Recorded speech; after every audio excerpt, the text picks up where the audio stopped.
depuis le 18 juin 40.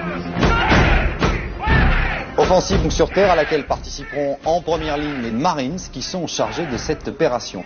Il s'agit en fait d'une armée dans l'armée. Ces Marines américains disposent de leurs propres navires, de leurs propres hélicoptères et de leur aviation.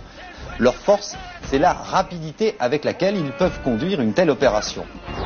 Le coup d'œil sur l'histoire, le recul vers une période passée, ou, comme aurait dit Racine, vers un pays éloigné, vous donne des perspectives sur votre époque. Et vous permet d'y penser davantage, de voir davantage là les problèmes qui sont les mêmes et au contraire les problèmes qui diffèrent ou les solutions. Concordance des temps, Jean-Noël Jeannet. Bonjour. Les relations entre le pouvoir civil et le pouvoir militaire en temps de guerre, sous tous les régimes, pèsent d'un poids sensible dans le maintien fragile des libertés, autant que dans l'issue des conflits. Que les armes cèdent à la toge. Ce principe latin est, en démocratie, primordial, mais il ne suffit pas à rendre compte de la complexité des rapports qu'entretiennent les armées avec l'opinion publique et avec l'autorité des gouvernants. Dans le regard qui est jeté sur les soldats au combat, beaucoup de choses se révèlent de l'équilibre d'une nation. Et l'on s'en convainc avec force dans le cas particulier que nous allons considérer ce matin en nous portant du côté des États-Unis d'Amérique. Nous allons parler, sous cette lumière, du corps des Marines, les célébrissimes Marines. Leur histoire court depuis la guerre d'indépendance jusqu'à nos jours, en passant par tous les conflits majeurs du XXe siècle et du nôtre, non sans de nombreuses épreuves rencontrées sur toutes sortes de champs de bataille. Il ne va pas s'agir de restituer cette chronique au premier degré, mais plutôt de s'interroger dans l'ordre des représentations sur les composantes et sur les ressorts du mythe puissant qui entoure ces Marines, en bonne ou en mauvaise part, notamment depuis la Première Guerre mondiale, parmi bien des fantasmes.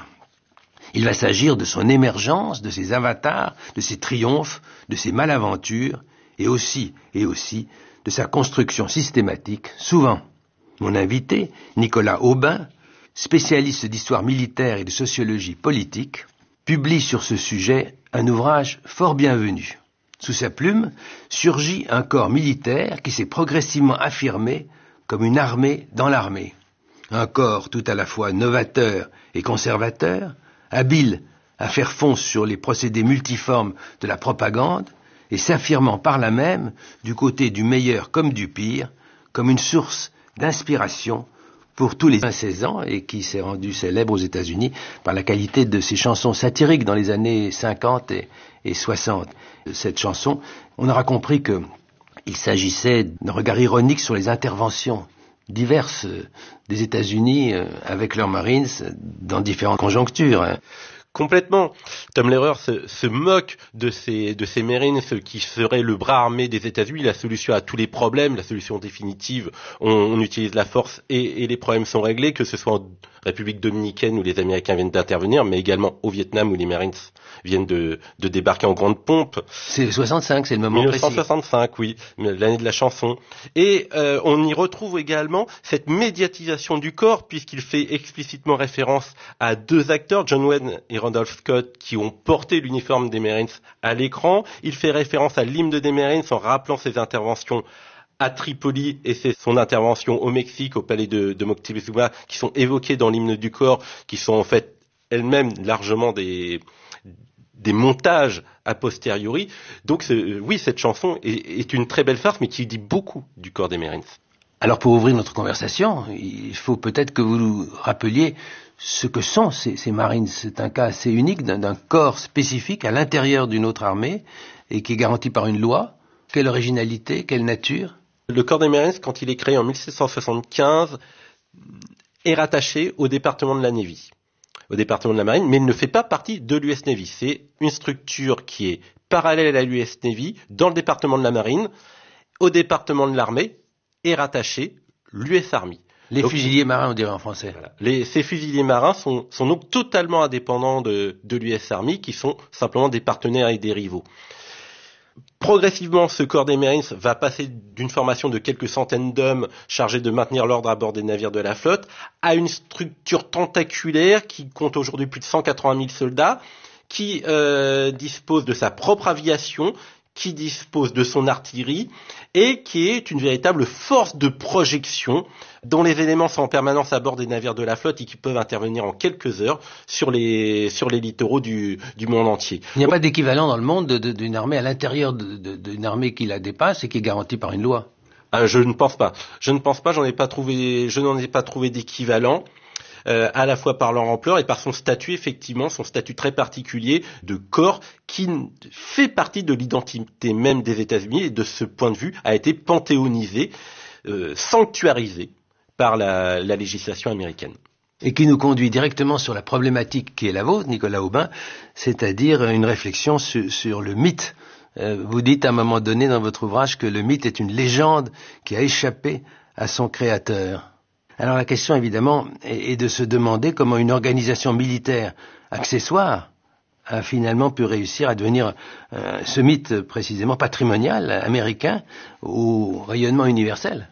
Oui, c'est toute l'histoire de cet ouvrage que de montrer qu'à travers les batailles, mais aussi dans les couloirs des bureaux de Washington, à Hollywood, dans les bureaux des dessinateurs de comics, le corps des Marines a réussi à une formidable opération de communication, à la fois à but interne mais également à but externe, qui a permis finalement à ce corps de devenir légendaire avant même d'avoir réussi des exploits militaires, et que les exploits militaires ne sont que les conséquences de la construction de cette légende. Il y a eu des va-et-vient, nous allons le voir, dans l'efficacité de cette légende, de cet effort pour donner à connaître et à admirer les Marines.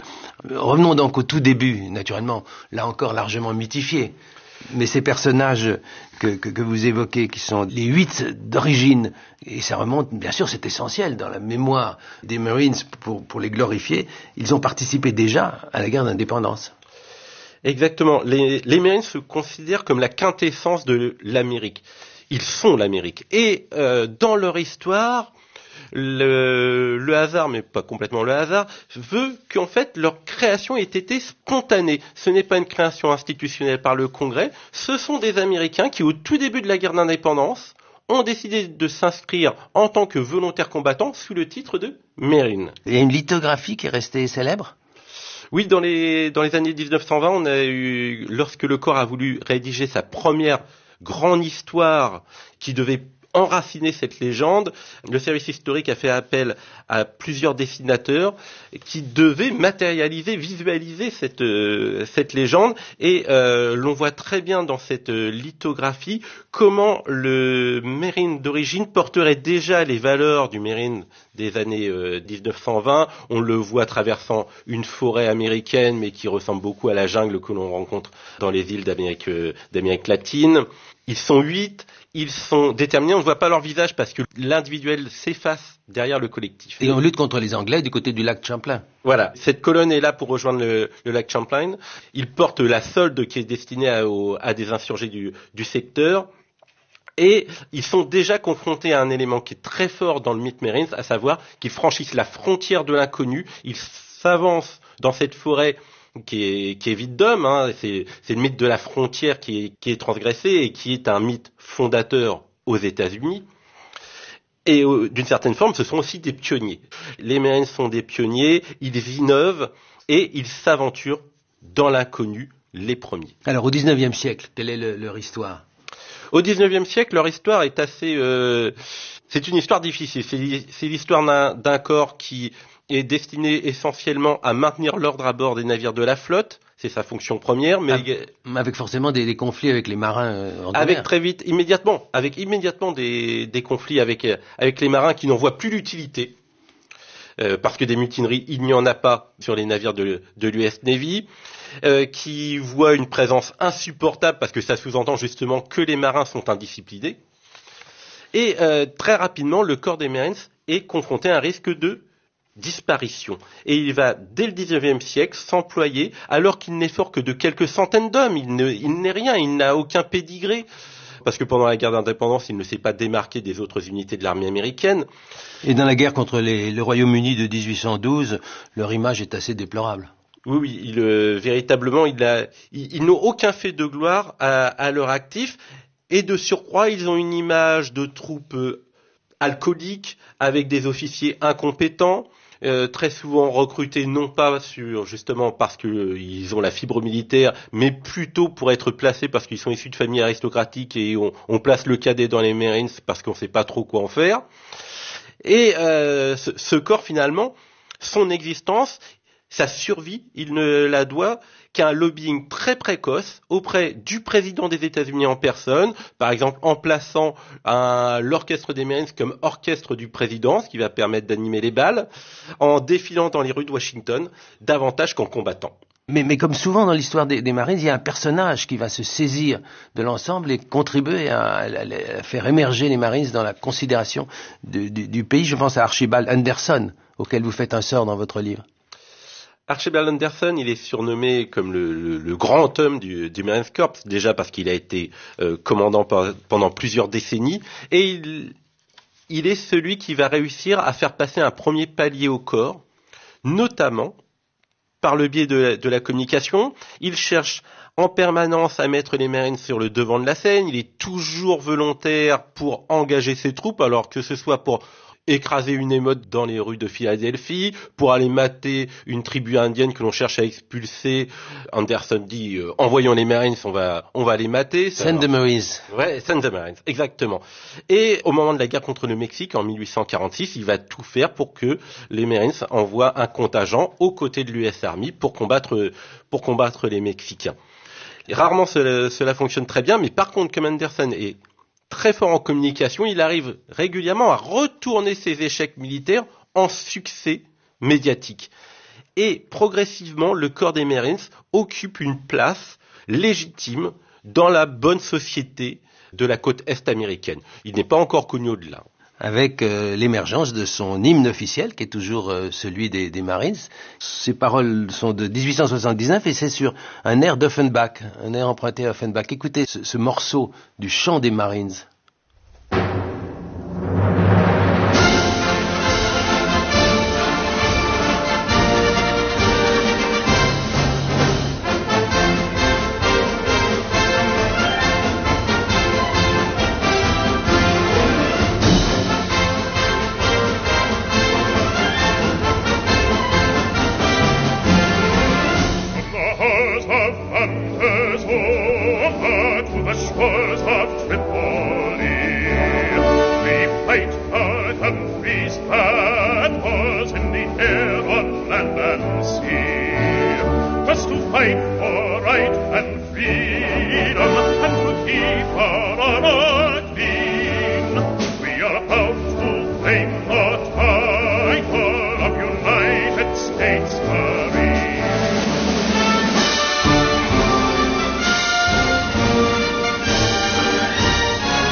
Des palais de Montezuma aux rues de Tripoli, nous lutterons dans les batailles de notre pays, dans l'air, sur terre et sur mer. Premiers à se battre pour le droit et la liberté, et pour garder notre honneur intact, nous sommes fiers de revendiquer le titre de Marines des États-Unis. Nicolas Aubin. La légende se construit dans cet hymne. La légende se construit en réinterprétant l'histoire militaire des Marines. On a deux scènes qui sont mises en avant dans cet hymne. Montezuma, c'est déjà topique, c'est un peu une escroquerie. C'est une escroquerie pure et simple. Ça joue sur la confusion de deux lieux. On est en 1846, guerre contre le Mexique. L'armée américaine arrive aux portes de Mexico, veut prendre la ville. Au sein de l'armée américaine, il y a quelques centaines de Marines. Et pour prendre la ville, il faut d'abord prendre d'assaut un fort, le fort des Chapultepec, qui est une véritable forteresse très difficile à prendre. Et au cœur de la ville, il y a un palais, le palais de Moctezuma, qui lui un palais une résidence sur lequel les Marines vont lever le drapeau. Les Marines vont réussir à créer une confusion entre la prise d'assaut de cette forteresse, qui est un véritable succès militaire, et le fait d'avoir simplement levé le drapeau une fois la bataille finie dans le palais. Et par ce tour de passe-passe, ces Marines qui étaient restés largement en retrait pendant la bataille vont devenir ceux qui ont été à la pointe du combat. Les Marines n'ont pas vraiment tiré grand parti de la guerre de sécession. Le corps s'est plutôt discrédité. C'est le temps, je vois à vous lire, où des journalistes sont très ironiques. Certains, par exemple, disent que les qualités pour être officier au sein du corps sont, premièrement, les connexions sociales, deuxièmement, la naissance, troisièmement, l'image, quatrièmement, les qualités de danseur, cinquièmement, de n'avoir jamais mis les mains dans le cambouis. Oui, l'image se dégrade pendant la guerre de sécession et dans la décennie qui suit, parce que le corps prouve qu'il n'est absolument pas taillé pour les combats à haute intensité du 19e siècle. Il n'a pas de doctrine, son entraînement est défaillant, ses officiers sont largement incompétents. Et d'ailleurs, dans la construction de la légende du corps des Marines, aujourd'hui, les Marines préfèrent, plutôt que de faire référence au corps officiel qui était resté fidèle au gouvernement fédéral, aux nordistes, ils préfèrent mettre l'accent sur les Marines qui avaient fait sécession, qui avait rejoint le camp sudiste et qui aurait porté l'âme du corps, et finalement, grâce à eux, le corps ne serait pas fourvoyé comme il l'a fait avec les nordistes. Là encore, on est toujours dans une logique de construction d'une histoire un peu mythologique qui traverse les décennies. La guerre avec l'Espagne en 1898 est une autre occasion pour les Marines de restaurer leur image. Cette fois-ci, les Marines réussissent mieux. Même s'ils ne sont pas encore confrontés à de très durs combats, ils sont les premiers à débarquer à Cuba. Ils disposent maintenant d'un entraînement qui est meilleur. On est en 1898, une trentaine d'années après la guerre de sécession. Et ils sont pour la première fois accompagnés de journalistes qui vont monter en épingle leur premier combat, mettre en avant quelques personnages, et pour la première fois le corps des Marines, dont l'écho était essentiellement focalisé sur la région de Washington, Philadelphie, sur la côte est, va commencer à pénétrer à l'intérieur des villes du Middle West américain. Cette idée qu'on va s'appuyer sur la presse est évidemment fondamentale. Il y a un grand journaliste qui s'appelle Stephen Crane, que vous évoquez chemin faisant. Oui, il fait partie de ces journalistes qui accompagnent le corps et qui idéalisent le corps à travers quelques articles bien sentis où il prend la peine de décrypter quelques personnalités qui vont devenir de véritables légendes du corps. Ici, en particulier, un Marine qui s'appelle Don Daly, qui aurait, au péril de sa vie, agité un drapeau américain pour faciliter le guidage des tirs de la flotte contre une position espagnole. Et donc on a, grâce à lui, des actes d'héroïsme qui sont médiatisés, qui sont repris et qui vont permettre assez vite aux Marines d'occulter finalement l'action de l'US Army au profit de ses propres actions. On le retrouvera en 1900 à Pékin lors de la révolte des Boxers en Chine. La Chine est importante dans cette histoire des Marines que nous évoquons ce matin. Oui, la Chine est importante parce que pour les Marines, ça va devenir un passage obligé entre 1900 et 1939. C'est un passage obligé d'une carrière bien conduite puisque le corps des Marines, il protège des concessions qui se trouvent à Shanghai, à Tenzin. Et ce sont des lieux qui fascinent les Marines. Ce sont des lieux qui fascinent parce que la vie est pour les Marines assez agréable. Ils sont très bien payés. Ils peuvent s'offrir des serviteurs, y compris quand on est un simple fusilier, pas simplement les officiers. Les officiers, eux, à partir de 11 heures, peuvent s'adonner au golf, aux rencontres mondaines, et ils se tissent une image aristocratique durant ces passages en Chine qui va les marquer. C'est un peu cette troupe coloniale que l'on retrouve également en France, en Angleterre à la même époque. Le moment décisif pour installer les Marines dans l'approbation des États-Unis, de l'opinion publique, c'est évidemment la Grande Guerre, à partir du moment où les Américains sont entrés dans le conflit contre les puissances centrales, 1917, et où un événement va devenir tout à fait symbolique. Le symbole est fondamental dans cette histoire d'une légende transformée en mythe. Le symbole, c'est le combat du bois Belleau. Il faut rappeler que c'est le dernier moment où les Allemands sont capables de faire une contre-offensive qui inquiète beaucoup. On est en juin 1918, à proximité de Château-Thierry, dans un lieu qui a un caractère d'une sorte de verrou. Et c'est là que les Marines vont déployer leur talent. Cet épisode est fondateur pour un nouvel essor de la légende des Marines. Écoutez d'ailleurs ce reportage sur une visite longtemps après d'Américains sur les lieux. L'hymne américain a l'honneur cet après-midi au cimetière de Bello. Plus de 500 Marines venus des États-Unis, d'Espagne et d'Allemagne ont rendu hommage à leurs aînés morts il y a tout juste 80 ans lors de la fameuse bataille du Bois Bello. Un anniversaire teinté d'émotion pour Jay, venu avec sa petite famille d'Italie. Mon grand-père a été blessé ici. Ça a été l'un des moments les plus dramatiques de sa vie. Je ne pensais pas avoir un jour l'occasion de venir lui rendre hommage. Je suis vraiment heureux d'être là pour ce 80e anniversaire. On a toujours voulu venir ici suivre les traces de mon beau-père. On est très fiers de lui. Ils étaient 8000 comme le grand-père de Jay à se battre en juin 18 pendant 3 semaines. 3 semaines pour reprendre la forêt que les Allemands avaient pris aux Français. Une bataille au cours de laquelle 1000 Marines trouvèrent la mort. Mais grâce à cette victoire, l'unité d'élite américaine gagne ses premiers titres de noblesse. Pour le commandant des Marines, cette journée est donc très symbolique. Je suis très heureux de revenir en France et de représenter mon pays et le corps des Marines. Mais je suis triste car je pense aussi à tous ces jeunes Français et Américains qui ont perdu la vie ici. Le meilleur hommage rendu à ces jeunes soldats fut pour la fin, lorsque les Marines ont bu à la fontaine juste à côté du cimetière. Le bulldog représenté sur la fontaine est en effet devenu la mascotte officielle des Marines, que les Allemands avaient baptisé chien enragé. Pour la première fois cette année, la vraie mascotte avait même traversé l'Atlantique, tout un symbole.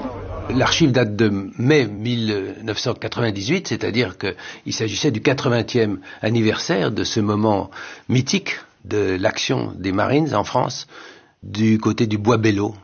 Non seulement cette résistance est importante en termes stratégiques, puisque les Allemands vont échouer, notamment à cause de cette résistance, parmi d'autres, dans leur dernière contre-offensive, mais de surcroît, c'est le moment où les Marines perdent beaucoup de monde, plus d'1 millier de tués, c'est-à-dire plus que ce qu'ils ont perdu depuis la fondation en 1776. Dans l'imaginaire des Marines, Bois Bello est effectivement une victoire marquante. Dans leur imaginaire, ils sont persuadés d'avoir sauvé Paris. Ils sont persuadés d'avoir vaincu héroïquement, de s'être confrontés à la mort et d'avoir vaincu héroïquement les Allemands. Dans la réalité, en fait, au moment où ils contre-attaquent, l'offensive allemande s'est déjà essoufflée. Et cette offensive sur Bois Bello, c'est simplement une correction du front que leur demandent les Français. Mais c'est le premier combat que font les troupes américaines en France, les premiers gros combats. Et cet assaut, c'est une charge qu'ils vont mener alors sur un terrain qui est pas du tout dévasté comme on l'imagine pendant la Première Guerre mondiale, puisque les Allemands viennent d'avancer de plusieurs dizaines de kilomètres. Donc on est sur un terrain rural parfaitement intact. Et ils vont traverser les champs de blé pour essayer de reprendre le Bois Bello. Et là, ils vont se faire véritablement hacher par les mitrailleuses allemandes parce que cette attaque a été faite sans aucune préparation d'artillerie, sans feu roulant, en fait sans tenir compte des enseignements des 4 années de guerre mondiale qui s'étaient déroulées. Les Marines se comportent en véritables amateurs de la guerre à haute intensité. On retrouve en somme la doctrine de 14, effectivement, attaquons, la doctrine de Foch en particulier. Oui. Exactement. La conviction qu'un bon coup de fusil peut permettre de détruire une mitrailleuse, et il le paie d'un prix très très lourd, puisqu'il y a plus de 1000 tués et blessés effectivement en quelques heures, ce qui est plus que l'intégralité des pertes depuis la création du corps des Marines. Mais finalement, ils ne reculent pas et ils vont finir par prendre ce bois après plusieurs semaines de combat. Donc pour eux, cela valide quand même leur entraînement, leur courage, leur détermination, même si ils prennent conscience en interne qu'il va falloir quand même changer les tactiques. Avec cet aspect qui est presque constant dans cette histoire des Marines, c'est-à-dire l'irritation du reste de l'armée devant une notoriété, une gloire, un prestige qui leur paraissent quelque peu usurpés, en tout cas au dépens de l'armée elle-même. Oui, au détriment de l'US Army, ils arrivent à tirer la couverture à eux, parfois un peu par hasard, parce que là, il s'avère que normalement jamais les Marines n'auraient dû être évoqués dans les articles, et un journaliste les évoque, il se fait blesser, comme il est blessé gravement, qu'on pense que c'est peut-être son dernier article, la censure laisse passer cette référence aux Marines, et les voilà, nos Marines, en première page des tabloïds, ce sont les premiers à avoir attaqué, ils se sacrifient pour l'Amérique, ils se sacrifient pour la victoire, et à partir de là, l'armée va avoir le sentiment que l'armée est aussi courageuse et aussi compétente, et là c'est pas très dur, que les Marines, ils passent au second plan. France Culture, Concordance des temps, Jean-Noël Jeannet. Il faut que nous en venions maintenant, Nicolas Aubin, à la période fondamentale qui va de 1918-1920, la fin de la Grande Guerre, jusqu'à 1945, qui est vraiment celle de l'invention du corps des Marines modernes et qui rejoint l'idée qu'on peut en avoir. C'est celle que reflète, par exemple, ce reportage de Pierre Dumayet dans le fameux magazine 5 colonnes à la une en mars 1960, qui retrace un certain type de procédé pour forger le marine symbolique. Le corps le plus célèbre, la plus dure unité de l'armée américaine, les Marines, viennent de recevoir un nouveau chef. C'est un de leurs anciens instructeurs, David Shoup, qui est maintenant leur général. Pour apprécier cette nouvelle, il faut savoir comment les Marines sont instruits. Un cinéaste français, François Reichenbach, a eu le droit de filmer cet entraînement, ce dressage. Au premier stade, les recrues apprennent la soumission totale à leur chef. Le marine, qui est toujours involontaire, ne doit jamais répondre aux questions qu'on lui pose, aux injures qu'on lui lance, si ce n'est par « oui, monsieur ».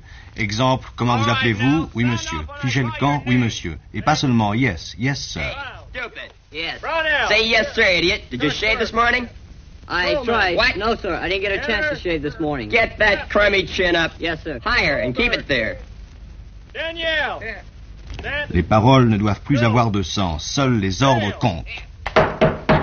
Who's there? It took you a long time to report. Yes, sir. You ever reported before? Yes, sir. Get out.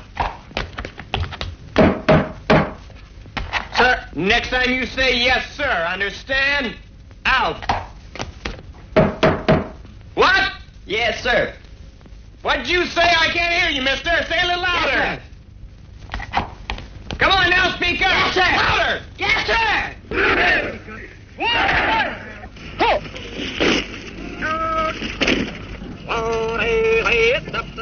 Là, on retrouve, Nicolas Aubin, les Marines dans la légende, comme on forge ces instruments de mort.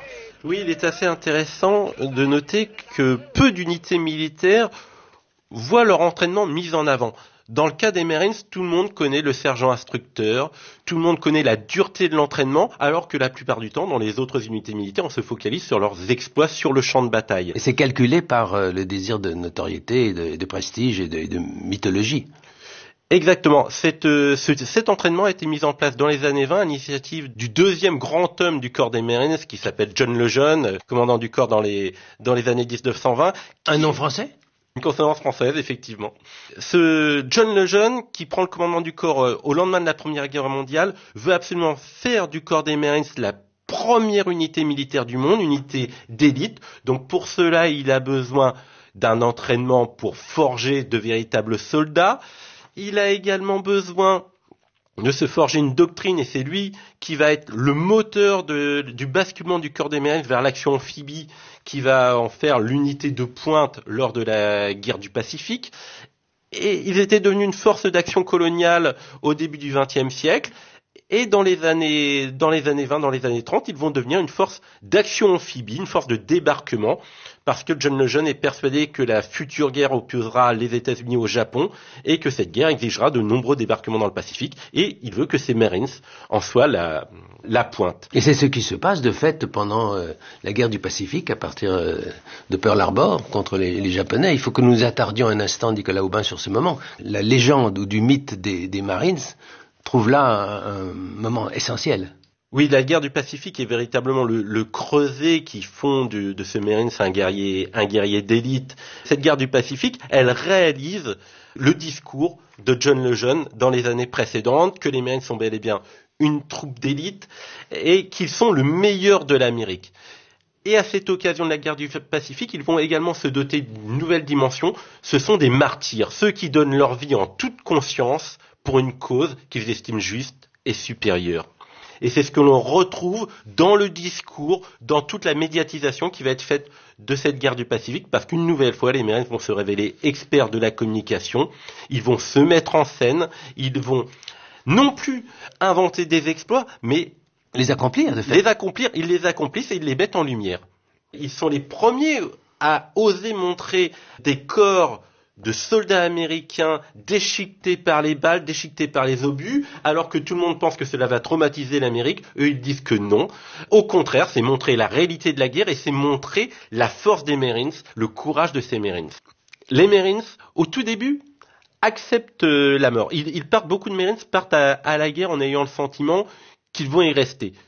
Mais durant cette guerre, ils vont aussi devenir des combattants qui vont parfaitement réaliser leur travail, qui vont tuer, parce qu'il n'y a pas d'autre. À la guerre, on tue pour gagner, et ils arrivent à avoir cette symbiose du combattant courageux, efficace. Alors il y a l'épisode de Iwo Jima, sur lequel il faut s'attarder un instant, Nicolas Aubin, parce qu'il s'efforce de contrebalancer l'horrible échec de Pearl Harbor. C'est effectivement l'une des revanches à Pearl Harbor. On avait déjà Wake dès le lendemain de l'attaque de Pearl Harbor. Il y a eu cette bataille de Wake qui avait permis de montrer que les Marines étaient capables de résister à l'agresseur japonais. Et à Iwo Jima, on est maintenant en 1945, février 45. On va reprendre pour la première fois une grande île japonaise. C'est un combat extrêmement sanglant. Et ce combat est marqué par la levée du drapeau de Rosenthal. Rosenthal, c'est un photographe. Il y a un moment Rosenthal, comme vous le dites, c'est une des photos les plus célèbres universellement de l'histoire de la photographie. Voilà. Vous la reproduisez d'ailleurs dans votre ouvrage. Elle est absolument incontournable. Donc nous y voyons 6 soldats en train de dresser au sommet d'un mont où l'on voit à l'arrière-plan l'océan. Ils dressent le drapeau américain. Il y a toute la force collective du corps des Marines qui s'exprime. La victoire de l'Amérique sur le Japon qui est affirmée. D'ailleurs, significativement, cette photo a inspiré un monument à la gloire des Marines au pied du cimetière d'Arlington. Au début des années 50, c'est le plus grand monument guerrier que l'on trouve aux États-Unis. Et il symbolise finalement la victoire qu'apporte les Marines à l'Amérique. Et aujourd'hui, il arrive très fréquemment que les médias, que les films utilisent ce monument comme point de référence pour montrer la force de l'Amérique. Dès ce moment-là, les Marines se préoccupent d'utiliser le cinéma pour servir leur légende. Je pense en particulier au rapport avec John Wayne, ce fameux film de 1949 qui s'appelle Sands of Iwo Jima, le sable de Iwo Jima, avec vraiment 2 légendes qui se rencontrent, celle de John Wayne et celle des Marines. Oui, John Wayne devait incarner un jour un Marine. C'était un peu les 2 itinéraires étaient faits pour se croiser. Il est d'ailleurs cité dans la chanson de Tom Lehrer que nous avons donnée au début de cette émission. Oui, c'est vrai. Parce que John Wayne, il incarne lui aussi l'Amérique. À travers les westerns, il incarne le pionnier, il incarne le cow-boy. Il est l'Amérique. Or, depuis John le Jeune, les Marines se prétendent être les meilleurs Américains et les porteurs des valeurs américaines. John le Jeune ne voulait pas simplement enfanter des guerriers, il enfante des citoyens américains. Paris Island, le camp d'entraînement des Marines, doit créer un Américain meilleur et une fois rendu à la vie civile, le Marine doit être en quelque sorte l'antidote à la décadence supposée des valeurs américaines que l'on rencontrait dans les années 20, dans les années 30, que l'on retrouvera après la guerre du Vietnam. Supériorité par rapport au GI moyen et aussi virilisation. Oui, un homme viril.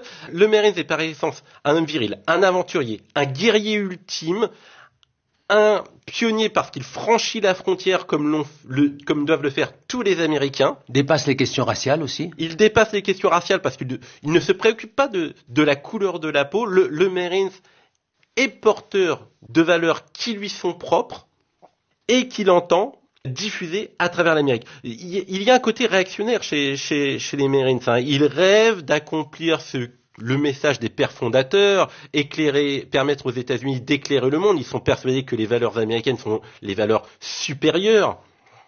Et de ce point de vue-là, ils s'accordent parfaitement avec leur fonction de bras armés de l'Amérique. Parce que quand ils vont s'engager pour gagner les guerres de l'Amérique, quand ils s'engagent à l'étranger, ils s'imaginent eux aussi amener avec eux la civilisation américaine. Mais naturellement, leur gloire organisé pendant la Seconde Guerre mondiale provoque des réactions, en particulier du côté des autres militaires. Et c'est ici qu'il faut évoquer ce que vous appelez la guerre du Potomac, une guerre symbolique naturellement, mais qui constitue un moment difficile après la Seconde Guerre mondiale pour le corps des Marines. En 1945, les Marines sont probablement au fait de leur gloire. Ils ont parfaitement médiatisé leur succès dans le Pacifique, ils sont devenus incontournables, mais ils ont suscité une véritable haine de la part de l'US Army, qui ne supporte pas de les voir tout le temps sous les feux de la rampe, et il n'y a qu'un désir au sein de l'US Army, c'est de les faire disparaître. Et l'US Army va essayer de profiter d'une réorganisation profonde du ministère de la Défense américain pour tenter de marginaliser, puis d'atomiser le corps des Marines. Il arrive même que le président Truman et puis ensuite Eisenhower songent à les supprimer, ce qui montre l'intensité d'un péril et d'un affrontement. Oui, là, il y a une menace mortelle qui pèse sur le corps pendant quelques années. Mais le corps va réussir une formidable politique de lobbying auprès des sénateurs et des représentants, va infiltrer véritablement le Congrès, va créer même une société secrète qui va voler des documents de l'US Army, montrant à quel point l'US Army cherche à détruire le corps sans le revendiquer. Jusque-là. Et le diffuser jusqu'à des représentants. Ils arrivent à pénétrer également la Chambre des représentants par le biais d'élus. Pour la première fois, ils acceptent que des Marines fassent campagne pour être élus aux différentes chambres en uniforme, alors ce qui est totalement illégal. Donc durant toutes ces années, ils vont retourner progressivement des élus qui n'étaient pas forcément pro-Marines par un discours qui, pour moi, est absolument fascinant, puisqu'ils vont arriver à persuader ces élus parfois pacifistes que les Marines sont indispensables à la démocratie américaine, que supprimer les Marines, c'est supprimer la démocratie, supprimer les Marines, c'est amener le militarisme. Alors là, c'est là. Alors que les Marines sont supposés, dans notre esprit, incarner le militarisme, ils arrivent à dire non, nous sommes les défenseurs de la démocratie, et si on nous supprime ce serait la victoire d'une US Army qui a des ambitions de devenir quasi hitlérienne. À ce point-là, oui. Avec Trump, en ce moment, on voit à quel point les Américains peuvent aller sur des discours extrêmes, et bien finalement, là, on se rend compte qu'on les avait déjà là. Parfois, on n'est jamais ridicule à être outrancier, on devient efficace. Dans cette conjoncture, la guerre de Corée, 1950, si je puis dire, tombe à pic pour les Marines. Ils vont se refaire une virginité.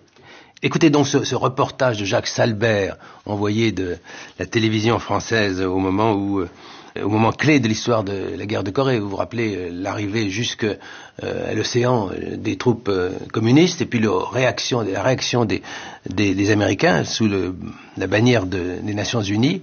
Et c'est ce moment-là qu'évoque Jacques Salbert, qui est correspondant de la télévision française là-bas. On attend avec une sorte de fascination, d'angoisse, l'arrivée des Marines.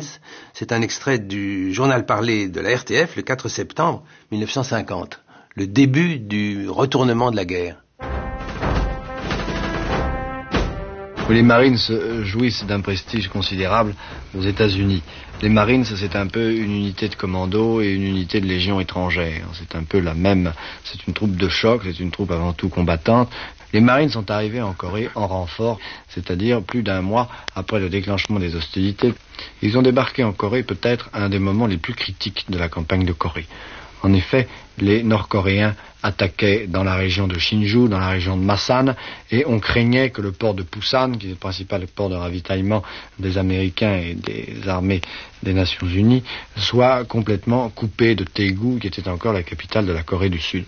Et vraiment, je crois que lorsque l'on a attendu les Marines au port de Pusan, tous les journalistes français, anglais, américains étaient là à guetter l'arrivée des Marines, qui se sont fait attendre un peu plus de 48 heures.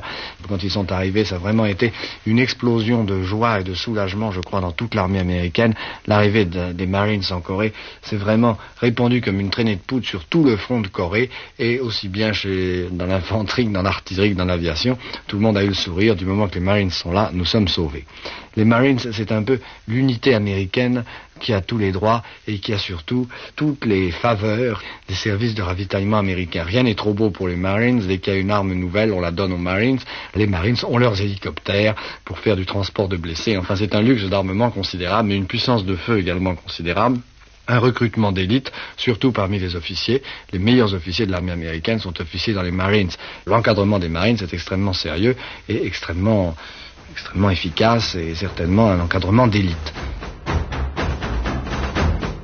On est là dans la ligne exacte de ce que souhaitent les Marines, l'image qu'ils peuvent avoir, y compris en Europe. Oui, là, on voit que la légende est déjà parfaitement enracinée, parce que là, le discours, le discours qui est tenu est un discours codifié qui en fait ne correspond pas véritablement à la réalité du moment, puisque au début de la guerre de Corée, les états-majors américains résistent tant et plus pour ne pas envoyer les Marines, puisqu'ils cherchent à les faire disparaître. L'US Army ne veut pas des Marines en Corée. Finalement, MacArthur les demande. Une brigade arrive et ils sont présentés dans le reportage comme des véritables sauveurs, alors que, à cet instant, les Nord-Coréens viennent de conquérir quasiment l'intégralité de la Corée du Sud.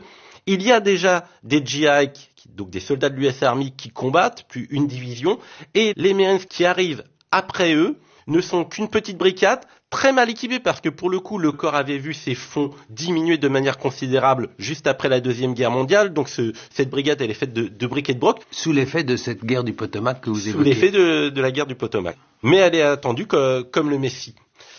Son grand fait d'armes sera cependant quelques semaines plus tard, quand cette fois-ci, une division du corps des Marines débarque sur les arrières nord-coréens, tout près de Séoul, à Incheon. C'est le dernier grand débarquement de l'histoire militaire.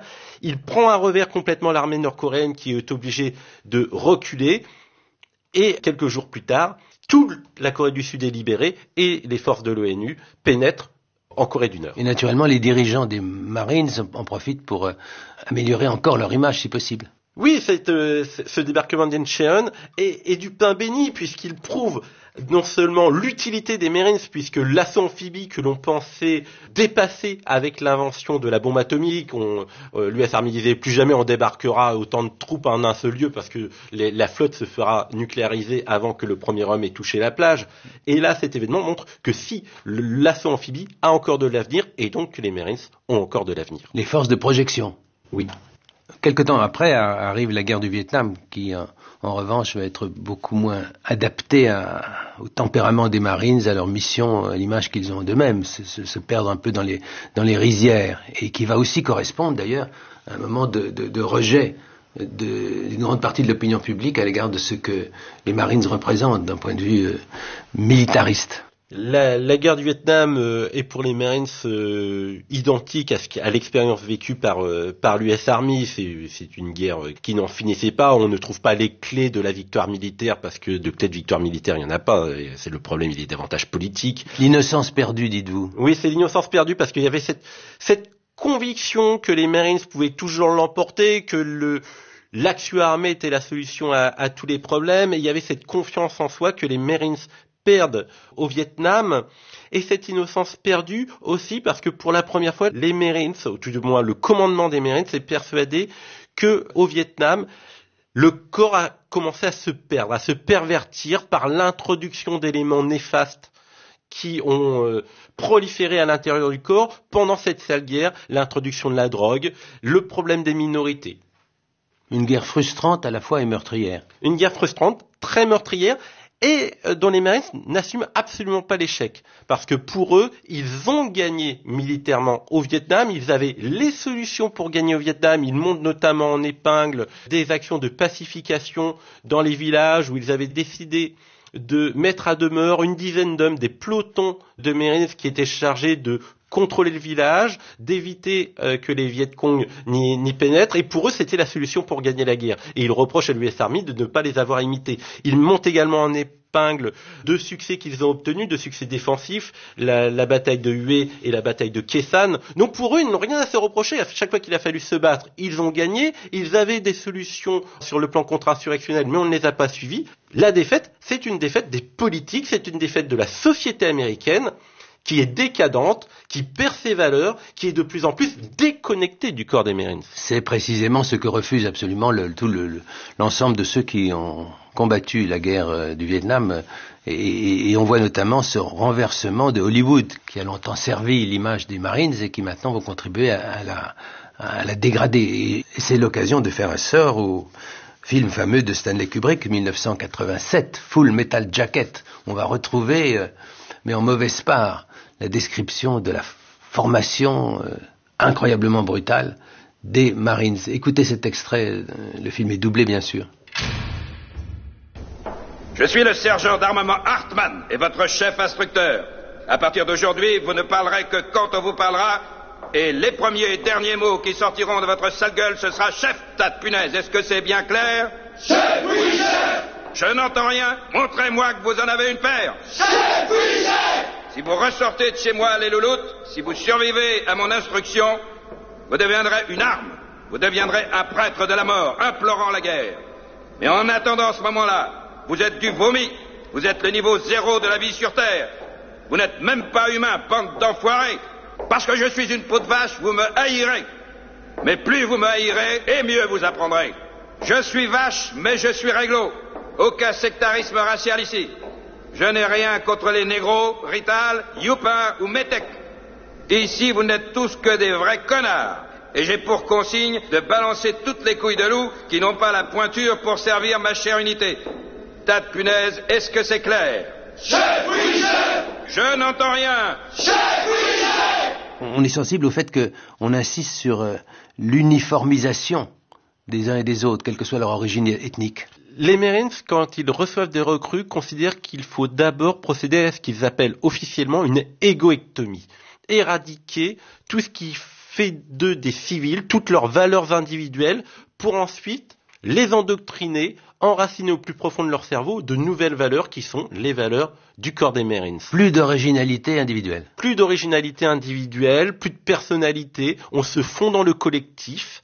Ce qui fait dire dans l'extrait que le sergent instructeur Hartmann se moque de la couleur de peau, parce que lui, de toute façon, il va créer quelque chose de neuf à partir de cette matière première humaine, ce qui, dans la réalité, fait qu'en fait, les minorités noires auront bien du mal à s'intégrer dans le corps des Marines, non pas parce que les Marines les rejettent, mais parce que les valeurs du corps sont des valeurs éminemment blanches. Donc il faut, en quelque sorte, que la culture noire soit laissée au seuil de Paris Island et que ces noirs acceptent d'intégrer toutes les valeurs blanches qui datent du 19e et du 18e siècle dans son univers, donc ce qui est beaucoup plus dur que pour un blanc. Et ça va expliquer aussi pourquoi les noirs vont assez vite délaisser le corps, parce que toutes les valeurs noires sont considérées comme dangereuses à l'intérieur du corps des Marines. La musique, les coupes de cheveux, les postures, même le langage d'ailleurs dans le corps des Marines, on a un langage qui est propre aux Marines, on a son propre argot. Ici, dans cet extrait, on entend donc le sergent instructeur Hartmann qui aboie sur ses recrues, et en VO c'est encore plus fort. Ce sergent instructeur à l'écran était un ancien sergent instructeur, et il a avoué qu'il n'avait pas eu à se forcer pour jouer son propre rôle. C'est un ancien Marine devenu comédien. Et dans le film de Kubrick, il y a un mélange entre fascination et rejet. Évidemment, il y a un rejet de l'humain chez les Marines que dénonce Stanley Kubrick. Certains lui reprochaient cette fascination. Mais il y a quand même aussi cette fascination, cette capacité du corps à réussir, à parvenir à cela. Bien sûr avec des déchets, puisque à un moment du film, une des recrues se suicide, parce qu'il n'en supporte pas le traitement.